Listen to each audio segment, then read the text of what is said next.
Guys welcome back to యాక్టిస్టర్స్ 1234 YouTube channel. So ఈరోజు నేను ఏం చేశానంటే శివలింగాన్ని తయారు చేశాను. ఇక మీరే చూడండి ఎలా తయారు చేశానో. ఫస్ట్ ప్రాసెస్ చెప్తా చూడండి. ఫస్ట్ ఈ గ్లాస్, ఈ బౌల్ అండ్ ఈ బౌల్ తీసుకోండి. ఈ బౌల్ ఇవన్నిట్లో నీళ్లు వేయండి. నీళ్ళు పోసి డీప్ ఫ్రిడ్జ్లో ఒక కవర్ వేసి దాని మీద ఇవి పెట్టండి.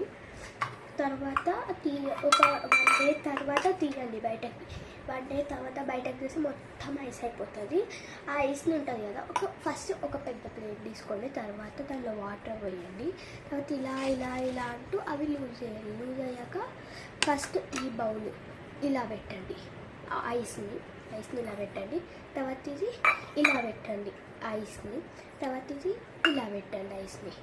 అప్పుడు అయిపోతాం మీ శివలింగం. తర్వాత బొట్లు ఏదైనా అప్లై చేసుకుంటే పెట్టండి. కుంకుమ, పసుపు, ఫ్లవర్స్ ఇవన్నీ పెట్టుకోండి. తర్వాత ఇలా అయిపోతుంది వాటర్ ఇది శివలింగము. సో బాయ్ ఫ్రెండ్స్, మరికొన్ని వీడియోస్ మీ ముందుకు వచ్చేస్తాను. సో ప్లీజ్ సబ్స్క్రైబ్ చేయడం మాత్రం మర్చిపోకండి. Please, love you, bye.